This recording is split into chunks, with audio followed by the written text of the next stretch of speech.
They confessed. They're still free. It started with a tape conversation, a voice shaking, a story spilling out, and words that should have changed everything. Yes, I did it. For most of us, a confession is the end of a mystery. It's the final puzzle piece, the proof that justice has finally been caught. But in this story, the confession was only the beginning of a cover-up so staggering, it left an entire family asking, how can someone admit to a crime and still walk free? The night of the crime. In 2012, in a small town tucked between farmland and highways, 19-year-old Marcus Hill was walking home after visiting a friend. He never made it back. Hours later, his body was discovered in a ditch, bruised, beaten, and lifeless. At first, police called it an accident. They suggested Marcus had been drinking, stumbled, and fell. But his injuries told a different story. Deep cuts, blunt force trauma, and marks on his wrists that looked like restraints. His mother, Denise Hill, refused to stay silent.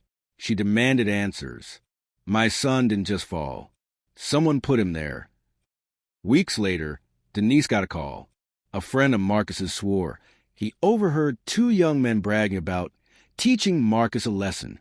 When police finally questioned them, one of the suspects cracked. On tape, in the interrogation room, he admitted, yeah, we jumped him. We didn't mean to go that far. But, yeah, we did it. A confession, clear as day.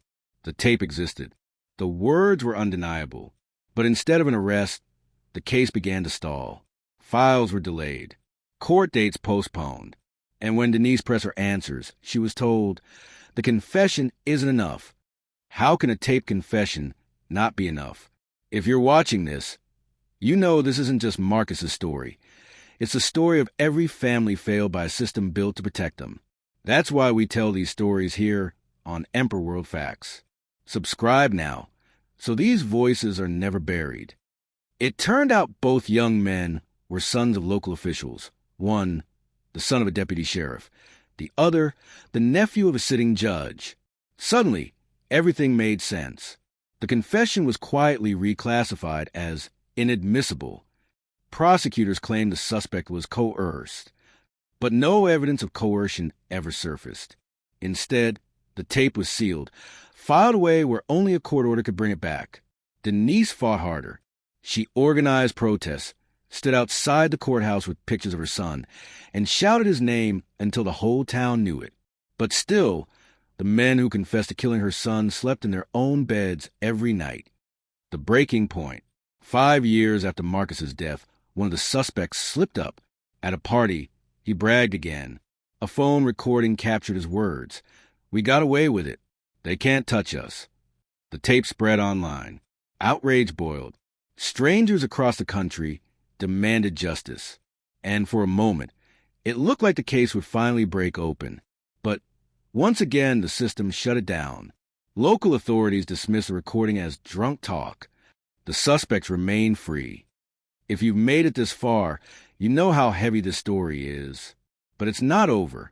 And if you believe, like Denise does, that confession should matter, hit subscribe to Emperor-World-Facts right now. Because when you do, you're not just watching. You're standing with families who refuse to give up. The fight for justice.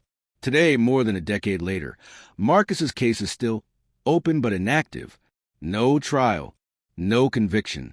Just a mother who wakes up every day knowing her son's killers admitted the truth and still walk free. Denise speaks at rallies now. She tells other families, don't let them silence you. Don't let them bury your child's name like they buried mine. And Marcus's story continues to spread. Every share, every retelling, every protest sign is proof that silence doesn't win, even when the law refuses to act. So I'll leave you with this question. If a confession isn't enough to bring justice, then what hope do the rest of us have? Don't let Marcus's story fade. Subscribe to Emperor-World-Facts, because here we keep these stories alive. And when you're done, watch the next case we've uncovered. A story even more disturbing than this one. Because until justice is equal for everyone, none of us are safe.